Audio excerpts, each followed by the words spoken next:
Gujarat Titans का लगता है बैड लक ही ख़राब है। जी हाँ, जी बैड लक तो था ही, वो और ख़राब होता जा रहा है ऐसा लग रहा है, क्योंकि शुरुआत में हार्दिक पांड्या से कप्तानी, और हार्दिक पांड्या टीम से ही चले गए, कप्तान जो थे उनके, और मुंबई में उन्होंने शिफ्टिंग मार ली, अपनी स्विच मार लिया और वहाँ पे कैप्टन बन गए। उसके साथ साथ मोहम्मद शमी जो थे वो इंजरी के चलते बाहर हो गए, वो पूरा आईपीएल नहीं खेलेंगे। और अब जो है उनके एक और सितारे जो उभरते सितारे थे, और इस बार जो बहुत ज़्यादा उम्मीदें थी जिससे, रॉबिन मिन्स झारखंड के जो प्लेयर थे, जिनको गुजरात टाइटंस ने 3 करोड़ 60 लाख रुपए में ख़रीदा था आईपीएल ऑक्शन में, वो अब चोटिल हो गए हैं, वो इंजर्ड हो चुके हैं और बाइक एक्सीडेंट उनका हुआ है, जिसके चलते वो अब इस आईपीएल में शायद से नहीं खेल पाएंगे। And that is the big blow for Gujarat Titans, क्योंकि एक्सपेक्टेशंस बहुत ज़्यादा हाई थी रॉबिन मिन्स से।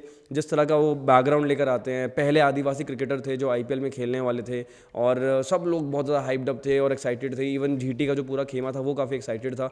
आशीष नेहरा से जब पूछा गया इसके बारे में तो उन्होंने कहा कि जो इंजरी है वो काफ़ी ज़्यादा सीवियर है और शायद से वो पूरा सीज़न मिस करने वाले हैं रॉबिन मिन्स, और हम ऑलरेडी बहुत एक्साइटेड थे। लेकिन अब इट्स वेरी अनफॉर्चुनेट कि हम उनके साथ इस साल तो नहीं खेल पाएंगे शायद से। तो इस चीज़ को लेकर आशीष नेहरा ने थोड़ा सा दिखाया दुख अपना और डिसअपॉइंटमेंट जताई है। लेकिन उसके अलावा जो रॉबिन मिन्स हैं, अब एक्सपेक्टेशन यही रहेगी कि जल्दी अगर रिकवर कर पाएँ और वापस आ पाएँ अपनी टीम के लिए तो बहुत ही बेहतर होगा। तो सुनने में आया था कि रॉबिन मिन्स जो हैं वो एक बाइक चला रहे थे, सुपर बाइक कावासाकी की, और वहाँ पर सामने कोई एक बाइक आई जिसके साथ उनकी टक्कर हुई, और काफ़ी ज़्यादा ख़राब टक्कर हुई थी, कि इतना ज़्यादा कि सामने का जो पूरा जो तामझाम होता है बाइक के अंदर वो सब तहस नहस हो गया था, और जो आगे से जितना भी स्ट्रक्चर होता है बाइक का सब टूट चुका था।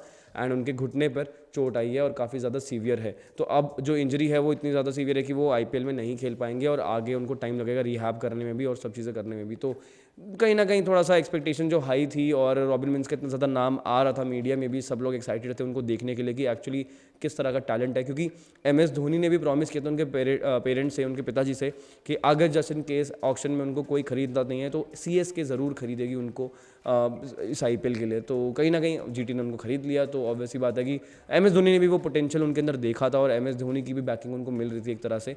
तो आशीष नेहरा की बैकिंग थी, बट आशीष नेहरा ने वही बोला कि अब डिसअपॉइंटमेंट है, क्या कर सकते हैं। तो वी रियली होप कि वो जल्दी रिकवर हों।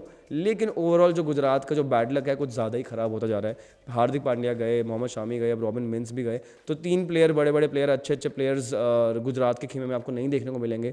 शुभमन गिल के ऊपर काफ़ी ज़्यादा रिस्पॉन्सिबिलिटीज आ जाएंगी बतौर कप्तान और बतौर बल्लेबाज भी, कि उनको टीम का जो माहौल है वो भी बहुत अच्छा रखना पड़ेगा, और बहुत कम एज में बहुत बड़ी रिस्पॉन्सिबिलिटी निभाने वाले हैं शुभमन गिल। तो देखने वाली बात होगी किस तरह से आगे चलता है, और आशीष नेहरा और शुभमन गिल की जोड़ी है वो किस तरह से इस बार प्ले में आएगी और किस तरह से वो रिजल्ट्स लेकर आएगी। क्योंकि अभी तक लास्ट 2 सीज़न जो गुजरात टाइटंस ने खेले हैं, दोनों के दोनों सीजन्स में फाइनल में पहुंची है।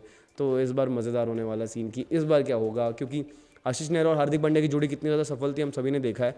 इस बार शुभमन गिल और आशीष नेहरा की जोड़ी है वो किस तरह से सफल होगी, वो देखने वाली बात होगी। और ऐसी वीडियोज़ देखने के लिए आपको क्या करना है, आपको सिर्फ और सिर्फ क्रिकेट ज्ञान को सब्सक्राइब करना है। Thank you so much.